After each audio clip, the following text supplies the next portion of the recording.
Welcome to Real Chat with Kat, the podcast that's all about real conversations for real transformation. I'm your host, Kat Polsinelli, professional speaker, MC, and best-selling international author. Here, we tackle the tough stuff, the mud that we all have found ourselves in. We talk about the pivots, the challenges, and the victories that shape our lives and our businesses.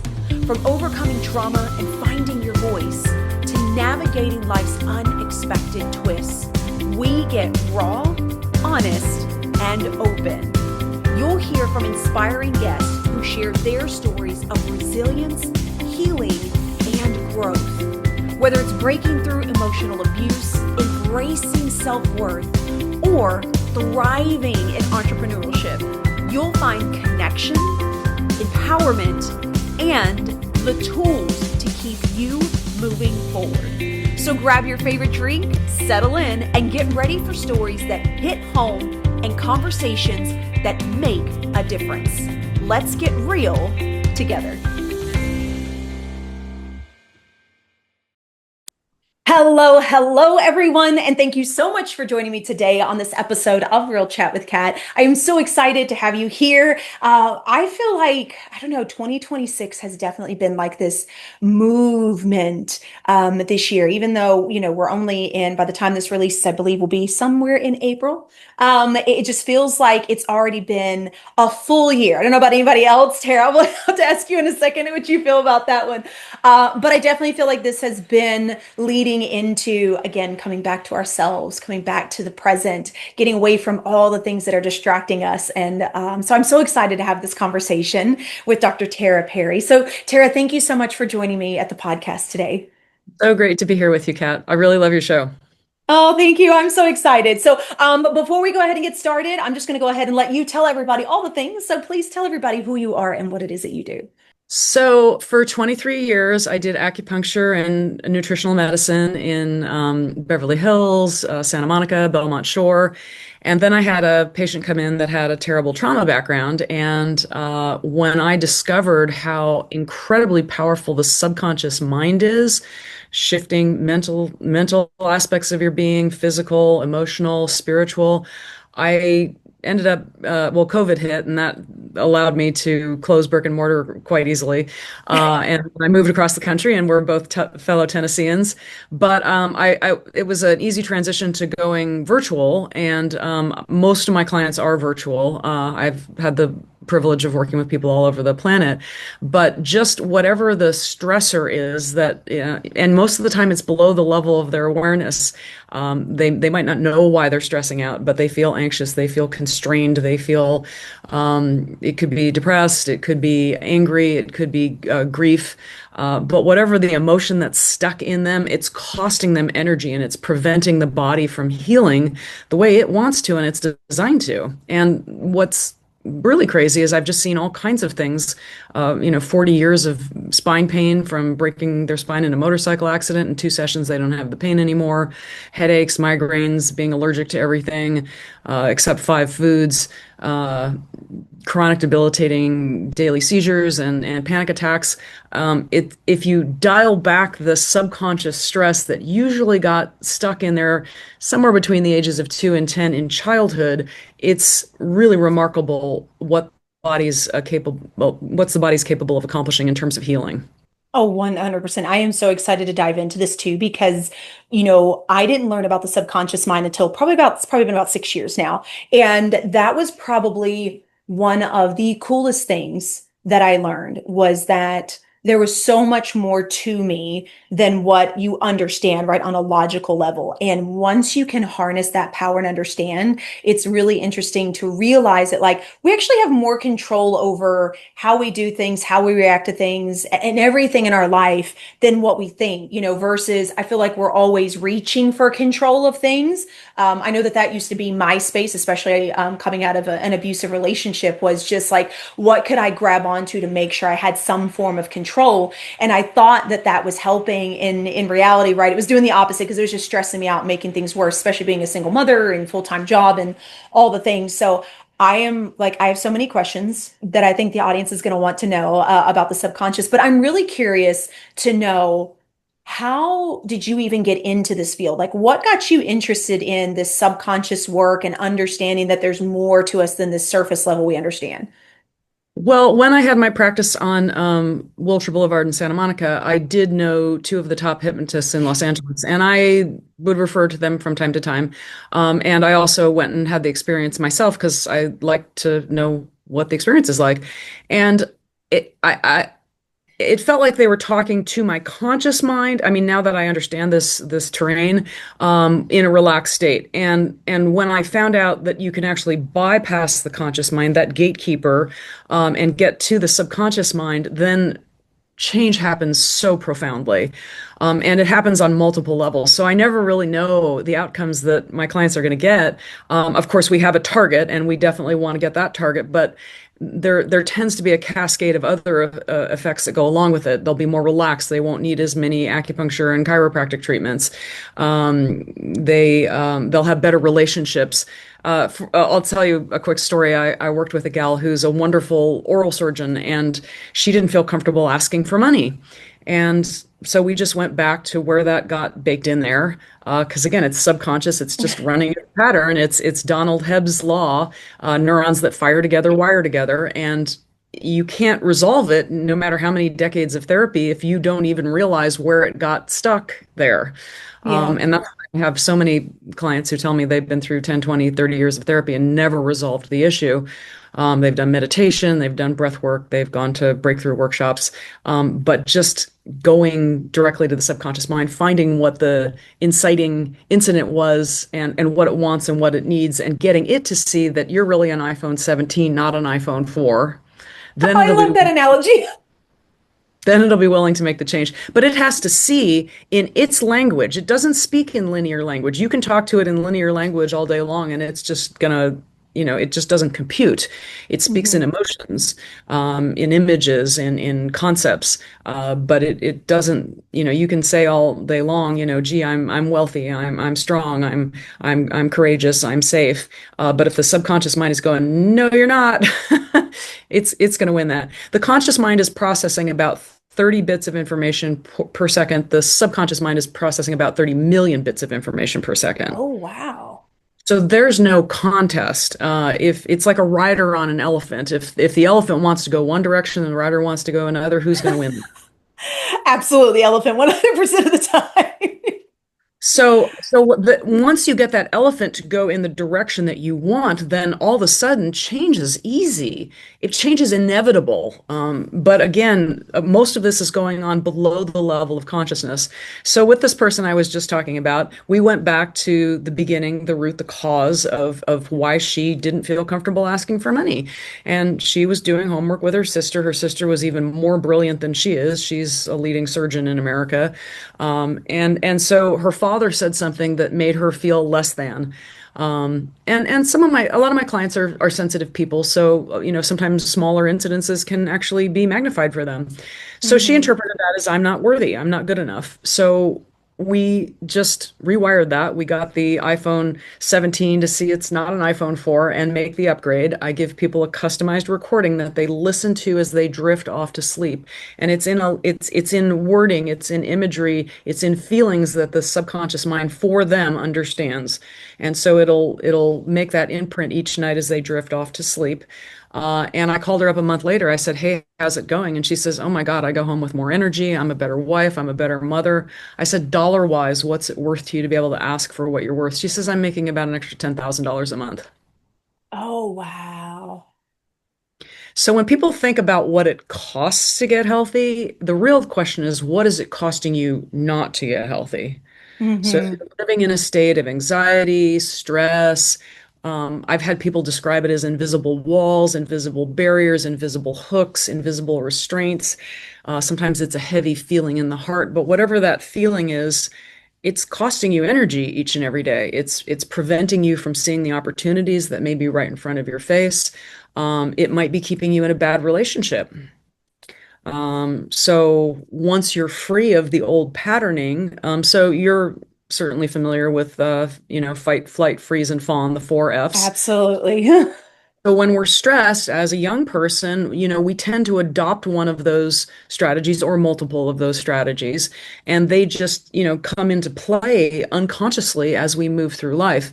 And once you dump that, the most common reactions that my clients tell me, I feel lighter. Like I hear that so often right away. Often I got the best night's sleep I've ever had in my life. I've had many, many people that had been through regular sleep therapy. One gal in particular hadn't slept well for 7 years. She only slept 3 to 4 hours a night. After we did the sessions, I worked 3 sessions over 90 days is my current uh, structure, because I know that over 90% of people will dump 50 to 100% of what they don't want in that time. Wow. So the gal that wasn't sleeping after she went through the process, she says, "I don't know how you did this. You never even mentioned sleep in the process." I didn't have to. I just helped her eliminate the emotions that were preventing her from sleeping in the first place.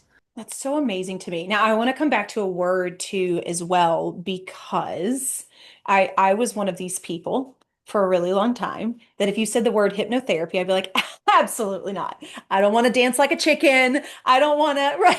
Like, that's the common misconception, right, of hypnotherapy. Now, I was blessed to go through a very small certification with it. I don't practice it, but it was really cool to be able to get to see the other side and how much control we actually as the individual have versus the person that is doing the session. So I'm sure that you have met many skeptics when it comes to this. So what would it be if you're talking with someone? How do you describe hypnotherapy in a way that, because there is a whole, and if anybody wants to look this up, it's actually wonderful to know how far back hypnotherapy actually goes, how much it's actually tied into the medical space and not what we're used to seeing, right? Which is like the really funny clown performance comedy kind of thing. How do you explain that to someone for them to understand that like they are in control and you're not going to make them cluck like a chicken? A terrific question. So I do, when I'm having that 30-minute conversation to see if somebody's a good fit for this, I do let them know that I can't make you think anything you don't want to think or believe anything you don't want to believe. That's Hollywood, that's Las Vegas. Those people that are clucking like chickens on the stage, they volunteered for that. It's not, nobody took over their brain. They with agreement, they allowed themselves to be suggested like that. Now, though, there are the outlier situations. Military uses and stuff like that. But they're a very small percentage of people that are extremely suggestible, and if you manipulate them into believing stuff, and it's too long an explanation for me to explain, but the people that are specialists in true manipulation, well, advertising companies, hello, politicians, Oh, they absolutely. they specialize in manipulation. I interviewed Dr. Richard Bandler on my podcast last year, and he's arguably one of the most famous hypnotists on the face of the earth. He invented NLP. He was one of Tony Robbins' teachers. Okay. But they would ask him, is there anybody that you can't hypnotize? And he says, well, that's not really the question. The question is can I unhypnotize them? So I like to tell people Ooh. this really should be called unhypnosis, because you're already hypnotized. You've already fired and wired a clear thought and a strong emotion, and it's playing unconsciously, subconsciously in your mind, affecting your mood, your behavior, the outcomes that you have in life, and you're not even really aware of it. You're not aware of it. I mean, you might be aware of the symptom, Hmm. but you're not aware of the cause. So it's getting to that, and it's completely counterintuitive. You actually have more clarity over what your life is about. You have more control, not less. So I call myself a tour guide.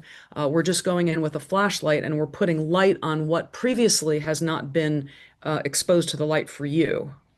And then once your subconscious mind can see, oh, that old pattern that I've been firing and wiring perhaps my whole life, that's painful. It's constraining. It's hurting me. It's denying me opportunities that are right in front of me that I didn't see because I just go into this old habit. Once you're free of that, there is this sensation of lightness, of freedom, of greater sovereignty over your being. People have better boundaries. My people pleasers, and you know who you are. Ew, none of them. Yeah. I mean, they just go through the process and then all of a sudden they're going, oh, it's healthy boundaries are good and Hmm. I like them and the people who love me really, they like them too because nobody who loves me wants me to be a doormat. It's not healthy for me. It's not good for my body. It's not good for my life. So you start to see what you couldn't see before. We all have blind spots. It's just part of being human. And if you're a healer or a therapist or even a hypnotherapist, you can't see your own blind spots.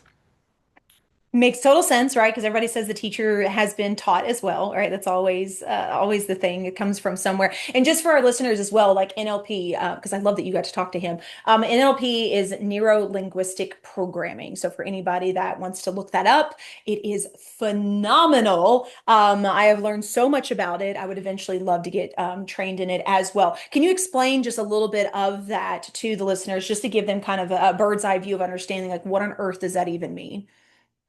Well, so Richard Bandler, and actually there's a movie made about him. Don't ask me what the name is. It's readily available. His life is very, very interesting. There's video of him actually curing a schizophrenic in an hour. Somebody Wow. who was institutionalized.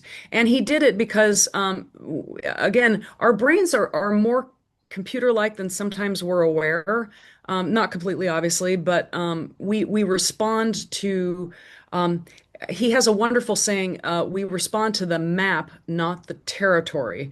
So we have a reticular activator system in our brains. We cannot process all the information that's around us. There's millions of bits of information all around us, and we can only process a tiny, tiny bit of that. Um, so it's the reticular activator system that we train our brains what to pay attention to. And so that Hmm. becomes our reality. There's a wonderful saying, a change in perspective is worth 80 IQ points. And Interesting. that is extremely profound because when people work with me, I often say I feel like Glinda the Good Witch from The Wizard of Oz. I'm not giving you anything you didn't already have. You just didn't Yeah. know you had it. You didn't see it. It was right there in front of you, but you couldn't see it because your reticular activator system, you trained it early on to shut down, to become small, become invisible, become the joker, become the rebel, become the sick person, become the smart person, whatever you trained yourself to do, you limited your scope of how to respond in any given situation. So that's one of Richard Bandler's big gifts to us is that we understand that the map, which is what we create, that's our version of reality. It's in our brain. It doesn't Hmm. really exist. The territory exists.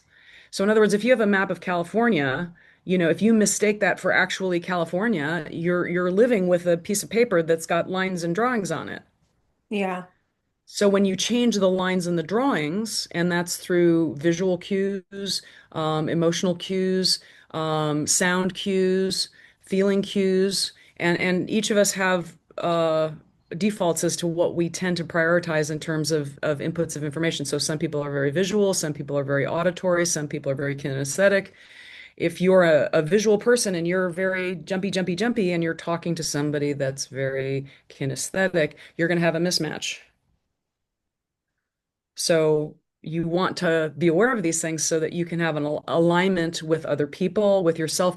NLP is very widely used in business in Europe. It's much more of a household term in Europe than Interesting. I didn't know that. Hmm. so the Okay. tools have been around forever. Salespeople are very familiar with all these tools. We want to get to the point where, we can become our own salespeople for what we want for our lives rather than the outside world dictating to us who and what we are. And they usually do it through fear tactics. Hmm. You turn on television, they're masters of the fear tactics. There's a saying in news, if it bleeds, it leads. So they're not there to give you the territory. They're there to give you a map, and the map is going to be scary so that you'll tune in and feel like you need to be watching them all the time. Yeah, that's actually one of the things that I did a few years ago, was I was like, you know what, I'm so tired of every time that I turn the news on or turn the TV on, or see it on my socials, because I used to follow a couple of the news companies. It was like it was always something bad. always. And then every time I watched it, I would find myself getting drug into it more, or I'm like, oh, let me read a little bit more about what's going, like it's amazing how they're able to loop us into the drama. Right. And that was my life for a really long time. Like I fed on the drama because that's what I was used to. That's what I knew. And I got sick and tired of it. And I was like, you know what? I think we're just not going to watch it anymore. People can tell me what's going on. If it's something really bad, I'm sure I'll find out about it. But I was like, I think I'm just going to eliminate it from, my visual perspective altogether. And it has been the most liberating thing ever. But what's really interesting is, and I was talking to my husband about this actually a few days ago. We were talking about perspective changes and, how we can perceive things, but change the way we perceive things based on what we're doing on a day to day. And I said, what's really funny is when I think about the 10 years that I spent in an abusive relationship and all those years I spent in survival mode, right? Total panic. What's going to happen next? How am I going to handle things, like just stress to the max? The things that I used to watch were scary movies or psychological thrillers. Like I loved all of that stuff. Now I love psychology as well. So there's a piece and component to that too, but that became my space. Nowadays, I can't watch those anymore.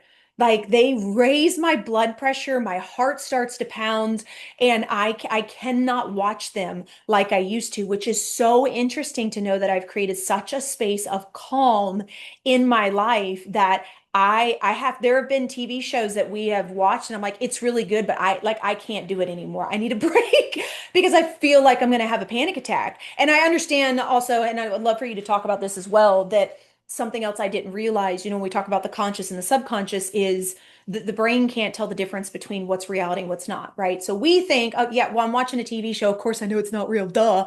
But your brain subconsciously is pulling you in, especially if it's something that's really good. You start to feel the emotions. You start to get upset when something happens. You're yelling at the screen because this person's a bad person. And you're trying to tell them, or you start crying. Like it is amazing how we get drawn into it as if we are there, but we're like, no, I know that that's not real. But yet it's playing so much in the background. 100%. And I also have gotten very aware that whatever I watch, I will probably process some part of that in my sleep. And I don't want to be processing Game of Thrones. As entertaining as that might be, that's not, I appreciate calm, especially the older I get. I want to be in heart and brain coherence. The Heart Math Hmm. Institute obviously has gone deep into that. Joe Dispenza, he's looked at brain waves and microbiome. I've been to 10 live Dr. Joe events, and I was in the microbiome study. I'm in the movie The Source for about a quarter of a second, so don't blink. Oh, You'll how cool. and I recommend that people go watch that because you can see very clearly. I mean, all this stuff seems too good to be true if you Hmm. don't understand the science behind it. When you see that, oh, once I dump the old patterns that are holding me down, blocking me, running my life below the level of my consciousness, then you have access to much better quality of life physically, mentally, emotionally, spiritually. And again, Hmm. I never know exactly what the domino effect is going to be like for that person, but I never get tired of hearing about the number of things that improve when somebody drops their biggest block. Hmm. And then just so anyone that is listening to this that is like, okay, I'm about to turn this off. This is so woo woo. I urge you to stay for a little bit longer. And here's the reason why. You may think that it's woo woo, but there is actually so much science that backs it Actually, up. let's dive into that. I'm glad you invited that. Yes, please. Let's dive in. So one of the people I had on my podcast is Dr. Ellen Langer. She's a tenured professor at Harvard, and she is often quoted in Tony Robbins events, Joe Dispenza events, because she has all these crazy studies that she's done at Harvard. Hello. And one of them, it's the famous study where they took these older people and divided them into two groups. They took them on a little holiday for I think it was 5 days, maybe a week. But half of the group, they had go and reminisce over the good old days. And the other half of the group, they had go experience the good old days. They made it as much of an immersive experience as possible. The magazines were from that time period. They didn't have anybody help them with their bags. They just, took their own bags up to their room. They played the games that they played. They listened to the music that they were immersed into that time period as much as humanly possible. Activities, all the cues, the visual cues, the advertising. And wildly, it turned out that the group that reminisced over the good old days, they didn't have any change. The group that went and lived the good old days, they had better height, better flexibility, better finger lengths, better cognitive skills. I mean, they literally reversed aging in many, many Wow. physiological metrics. Now, if you can do that in 5 days, without therapy, without getting into the subconscious mind, without really changing anything that you're going to keep long term, that's an exogenous uh, intervention that they gave them. Imagine what you can do if you convince your brain that you really are stronger, more confident, younger, healthier. Who's the after effects, and again, Joe Dispenza is doing the best job on the planet that I know of, measuring blood microbiome, brain waves, and how much healing that can occur and they're getting this published in major health healing journals now. Hmm. I This is just recently learned about Joe Dispenza, and I was mind blown when I heard about his accident yep. and what it is that he did and how he healed from it. For anybody that's like, who on earth is this guy? If you have Netflix, there is another one that he did. I think it's called Heal or Healing. It's one of those two. Like that. I think it's, yeah, and he goes into it, but not only is it him, but it's all these other specialists and scientists and researchers that are backing up the things that they are doing with people that have had terminal diseases that they should not have lived from, that now are living full lives, completely cancer free or whatever the case may be. And it was really eye-opening. Like even the things that I have learned, it's always fascinating for me to see and learn again the ability that we have in our own bodies and in our own minds to be able to heal and be more sustainable and be more lively than kind of what we have been taught, right? Not that modern medicine is totally bad. There's some amazing things that it has done, and it has become a business instead of just helping people. Yeah, I often quote Dr. Perlmutter.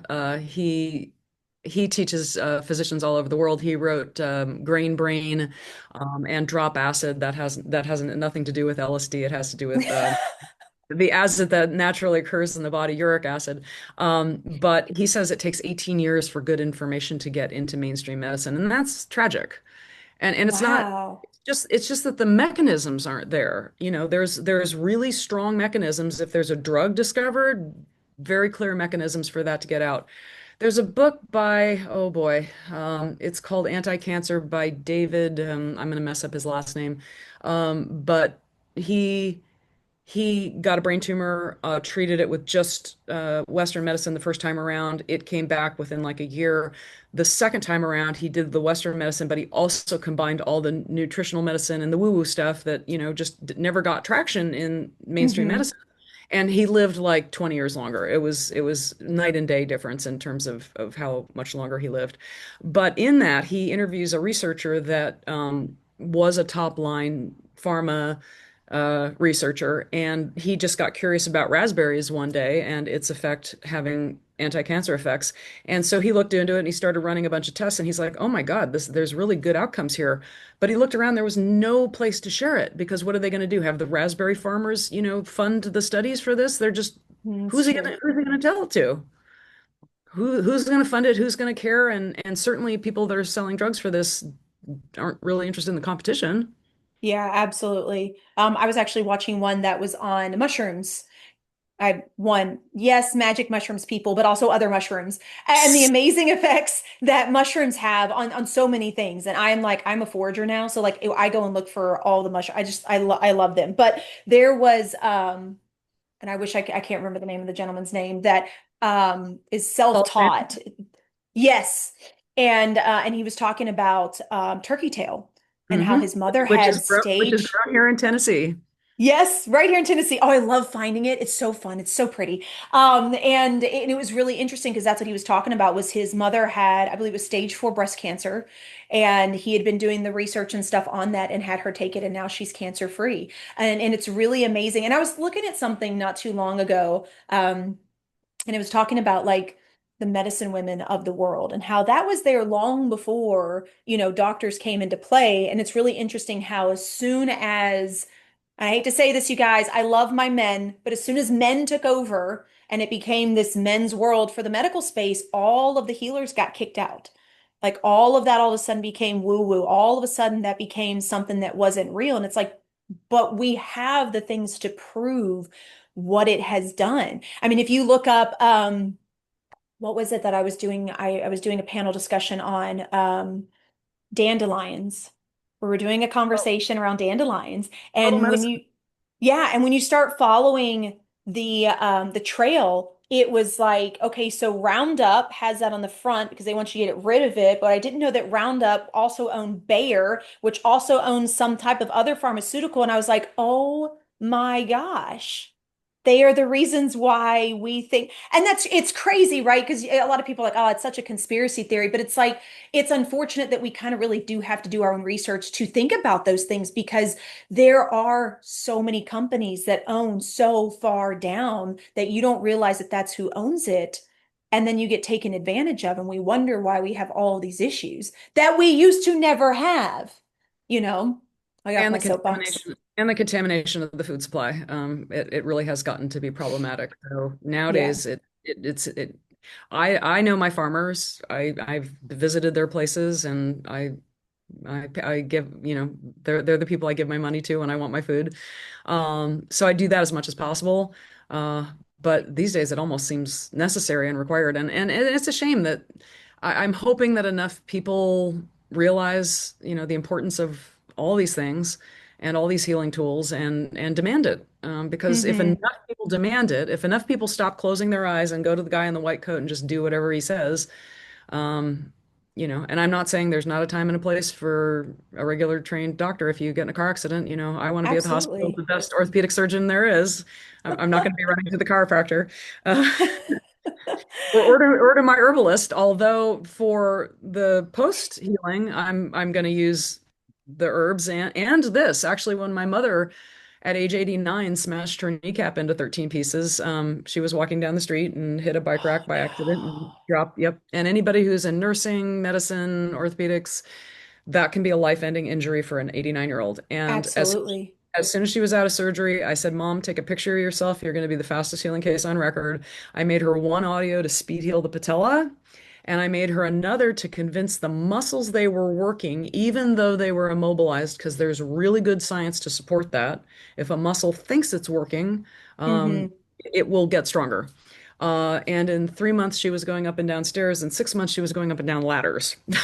That is insane. Oh my gosh, that is so awesome. That actually made me think of a study, when you were talking about the muscle thinks that it's working. There was, and I wish I could remember what it was called, but there was a study that was done, which I found really fascinating, where they took Olympic athletes and they wanted to see how they process and how the brain works. And so they had all these wires and things on them when they were physically doing some of the activities. And then they basically sat them in a chair and wanted them to visualize, like really visualize and really feel. And what was really crazy was the simple fact that the muscles were doing the same movements as it was when it was actually active and they were sitting in a chair. And I think that that was probably one of the times that I was like, oh my gosh, we have no clue how powerful our mind is.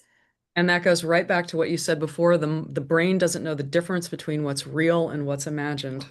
And that Absolutely. also goes back to what Richard Bandler says, the map is not the territory. Because when we imagine something, that's in our brain. It doesn't exist out in the real world, but that's what we're holding on to as a representation of the real world.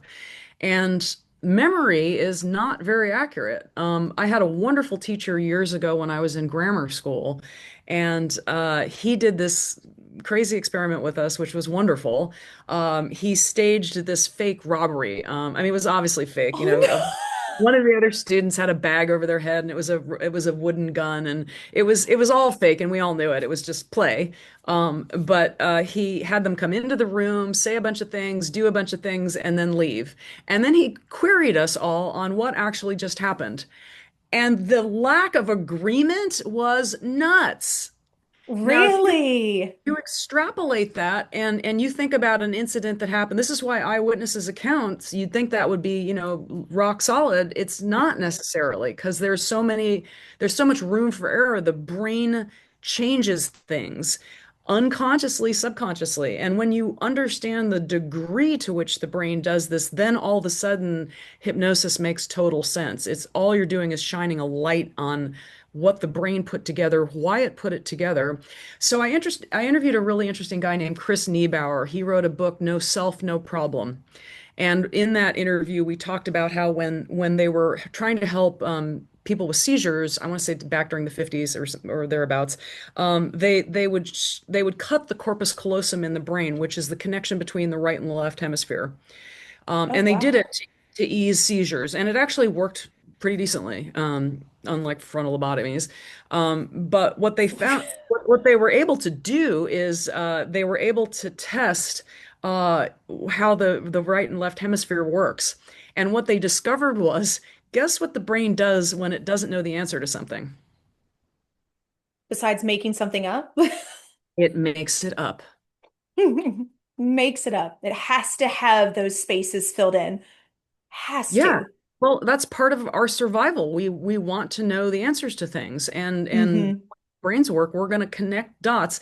That's how manipulation and politicians and advertising, and when people want to manipulate a population, they give them pieces to the puzzle, and then they make it so obvious, they give you point A and point B, and then they Yeah. let you connect it. And if your brain connects it, then it's much more powerful. Any great therapist will tell you that when the client comes up with the answer, it's way more powerful than if you point it out to them. Yeah. Yeah. Because Go, no, go ahead. yeah, when you come up with the answer, you're like, "Oh, I'm so smart, I figured it out." Yeah. It, I found that really interesting. When I learned that the brain has to have a story. And I actually talked about that in my TEDx talk that I just did. It was that we have to understand that like our judgments and our fears that we focus on, it comes from us trying to fill in those blanks because the brain has to have a whole picture. And I love that you said this too, because I was recently watching an episode of, it's called Diary of a CEO. It's like one of my favorite. I'm obsessed with it now. And there was a lady on there by the name of Dr. Jill Taylor. Oh, And I've interviewed her. She's been on my podcast. oh, I love her so She, she, much. she was the first TED Talk that went viral. She had a stroke of half of her brain and wrote Yep. the experience of coming back. And her book, Whole Brain Living, also explains a lot of this stuff. And it's a way that you can consciously go in and change things at the subconscious level. I just, I love her work. She's amazing. I haven't found anything quicker than working one-on-one with somebody who can guide you to get your answers quickly. Um, you know, so, Yeah, but absolutely. the work is very, it dovetails perfectly because it highlights that different parts of your brain are trying to accomplish different things. And Hmm. when they're at loggerheads, and when there's shame and blame and all the emotions that make us feel tired and stressed and worthless, that doesn't work well. When we can get the whole brain to work together and Yeah. support each other, then things, it's crazy how your quality of life can elevate through that. Yeah, 100%. I found her story so fascinating just because, there's so many people that teach about the right side and left side, and you're this piece and you're only this piece. And I loved her concept of the whole brain, right? Of living in that space and how they work together. It I have such a deep fascination on the brain. And, for anyone that I feel like is wanting to get out of the old space or get out of the old thinking patterns and things like that. And especially, and no offense to therapy, therapy has its place. It didn't work for me either.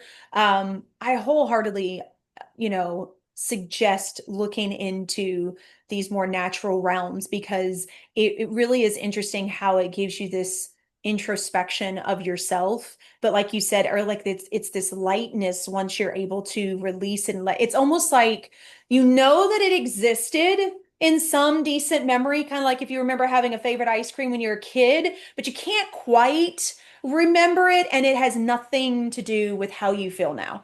Like that's the closest thing I can think of how to put it, right? Because I know of so many things that I know happened, I can remember happening, I can visualize. I'm a very visual person, but the effects of it just it's not there. It's like I've read a bedtime story so many times I have it memorized.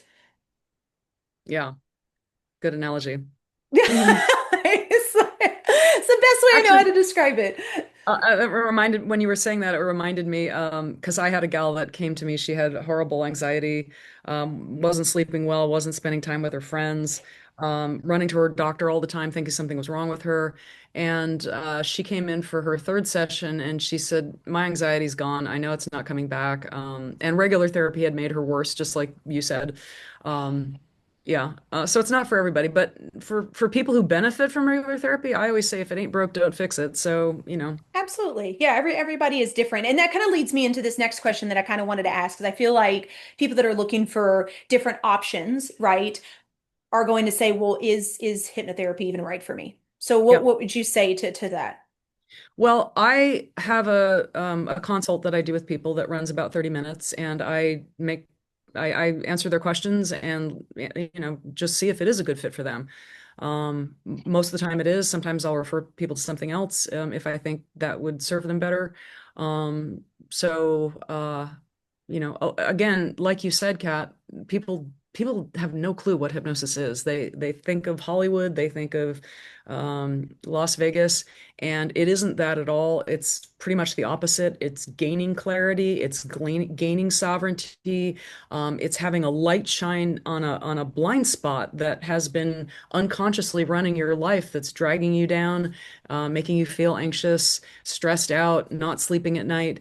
And once that's removed, it's like a backpack that you were unconsciously carrying around. It's just you're freer, you're lighter, and you're able to do more. Yeah. Yeah, I love that. I would definitely suggest anybody that's, looking for something different, especially if you have tried several other things. I would definitely look into this. I think that it's wonderful. And after experiencing it myself, um, it was really interesting, because I really tried to go in with an open mind, and there is this belief. I was like, oh my gosh, but what if I like close my eyes and I don't know what's going on and they like tell me something, right? But it was really interesting that like I remember even when I was doing my training and we were doing sessions, I remember some of the things. Like I remember kind of hearing so it's not like I was passed out and not aware of what was going on. It felt like it was kind of coming and going. And then I kind of think of that as from a perspective of a mom. If you ever think of if anybody's a parent out there and you're like kind of super tired, but you're like sitting on the couch and you're kind of half asleep, but you can like still hear your kids, but you're kind Yep, of like sleeping, but you know what's kind of going on. So that way, if you need to wake up in a snap of a second, you can. That's what I kind of feel like that space is at, where there's kind of that peace, there's that rest, but you kind of know what is kind of going on. So you're still aware. You're not just like conked out. exactly. So I give people a practice audio just so they can practice getting into that relaxed state. There's a little trick where you look up with your eyeballs, not your whole face, just your eyeballs. You take 3 breaths, and on the third breath, as you're exhaling, you allow your eyelids to gently drop down. You notice they're fluttering a little bit. It's just a simple way to facilitate getting into rapid eye movement. But there's many ways. And it's you can call it a relaxed conversation. It's not, again, like you said, there's lots of misconceptions about hypnosis. You don't have to be drooling on the floor and your legs. I mean, that's just it's all cuckoo for Cocoa Puffs. You have Hmm. it's like an agreement you're making with the person you're working with. So you should feel comfortable with the person that you're working with, that you're going to just relax and go into a deep space so that you can look around and see, oh gosh, what did I get programmed with? What does it want? What does it need? And then once you get that clear, you can just run some processes and get that upgraded. Again, iPhone 4 to the Hmm. iPhone 17. I'm gonna use that now from now on. Like that is the best analogy ever. I-4 to I-17. I absolutely love that. It's definitely an upgrade, and it is one of the best ones. And I think what's really interesting, and I'd love kind of your thoughts on this. Even on your site, you say, three results or three sessions, and you have results. And I was reading some of your testimonials, which are very recent, and they're absolutely wonderful. So, when we think of like acupuncture or chiropractic, which again, I think that those are still a misconception for a lot of people as well. I worked in the chiropractic realm and I'm a huge fan of it. And I also know there's some kooks out there. But a lot of people are like, oh, so I have to keep coming back, right? Or do what happens after that? You're telling me three sessions I'm cleared, or I have to keep coming to you on and off for years. So I've, for 28 years, have helped people get from where they are to where they want to go with holistic means, and I've always had excellent results and a good reputation. Um, it depends on the person. It depends on the case. Uh, I have found that when you work with the subconscious mind, it's like letting the subconscious out of prison. Once it sees that it can get out of prison, it doesn't want to go back. So generally, when people get those new patterns, and again, the reason I work with people over 90 days is I want to make sure that those patterns are installed. I don't want to just give them a dreamy, nice experience and then they go back and revert back to the old ways. I want to make Hmm. sure that they've got that path from where they are to where they want to go so that those new neural pathways can get installed and that becomes their new default. So typically that just lasts. It isn't something that needs maintenance. There might be something that comes out during the session. And one of the things, interestingly enough, that does come out when somebody gets into that heart and brain coherence and they just feel blissed out and they're coherent and they know who they really are and they're connected to their own authenticity. They just feel a profound sense of peace. One of the things that their subconscious mind will say is, don't sit and scroll on social media all the time. If you're doing that 2 hours a day, maybe allow 10 minutes, but it's not helping. And so the subconscious will have usually things that it wants and doesn't want. And once you get clear on what's serving you at your highest level and what isn't, those are just useful tools to implement in your life. There's no substitute, for example, for eating a healthy diet, in my opinion. If you're Hmm. eating junk food and if you're eating sugar all the time and your blood sugar is going all over the place, if your neurotransmitters are completely out of whack because of that, you might have to pay attention to that. So, as powerful a tool as this is, there are other things in life that are important. Getting enough positive social connection, getting out and getting some sunlight, getting exercise. There's really no substitute for having decent balance in your life. Getting enough sleep. If you're burning the candle at Hmm. both ends, you're only sleeping 4 hours a night, that's probably not going to go well long term. But if you've Hmm. tried all that stuff and you're still suffering with something, boy, the subconscious mind is phenomenal getting you from where you are to where you want to go. And I have had people, I recently worked with a guy this last year. He was going home and drinking 6 ounces of alcohol vodka every single day. And he was a very successful retired gentleman. And he came to me and he said, look, I just want to stop drinking for a couple of weeks, 2, 3 weeks, so that my liver can recover because this is Hmm. hurting me. And he came in for his second session and he said, I don't think I need any more. He says, I don't drink at home anymore. I go out a couple of times socially, and I have a couple of drinks out at social events, a month. And that was it. And again, once the subconscious mind, the reason people get stuck with addictions is they believe that the thing that they're using is giving them something. And once the subconscious mind can see, oh, that isn't giving me what I thought it was giving me, Hmm. then it'll be willing to change. I've had people that were addicted to sugar their whole life, and in just a couple of sessions, that wasn't an issue anymore. Um, and again, the brain wants to do what it thinks you want, but it's often functioning on old information. So if you can imagine a kid growing up, maybe the only time that their parents weren't fighting, and they felt good about themselves when they were at grandma's house eating cookies. Mm. So that person, they grow up and they can't understand why they're stressed out all the time and they want, sweets. And Yeah. sometimes it's a specific type of sweet. I worked with one gal and I have a YouTube channel and a lot of these testimonials are on the YouTube channel. So you can hear them telling their stories directly.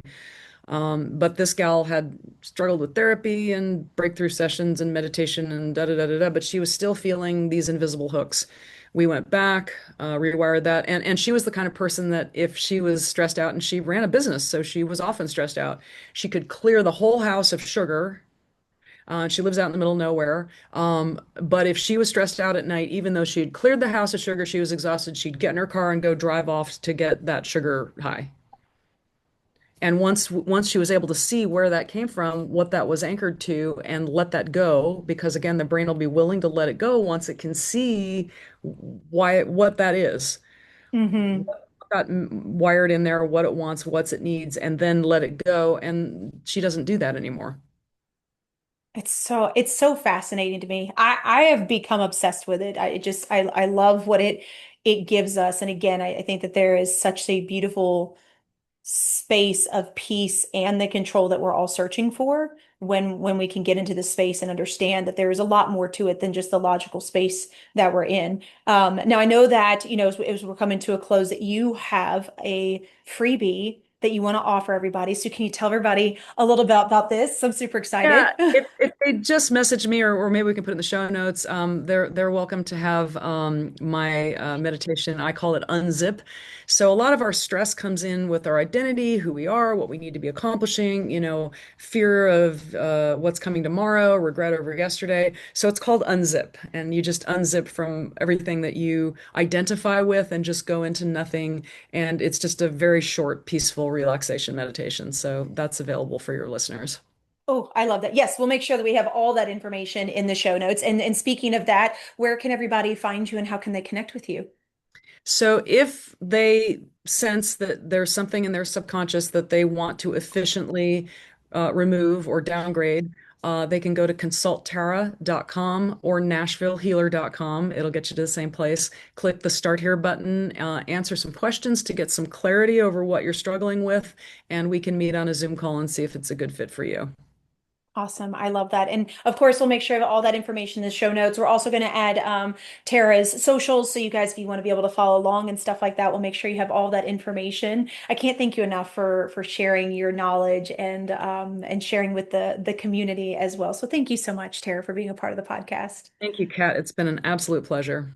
Oh, thank you so much. To everybody else that's out there, I know that you keep hearing this, but I feel like this has been one heck of a year for us to really start looking inward. There are so many distractions outside. There are so many things that are telling us negative lights. Unfortunately, it's the realm that we live in. Things are very more readily available than they used to be.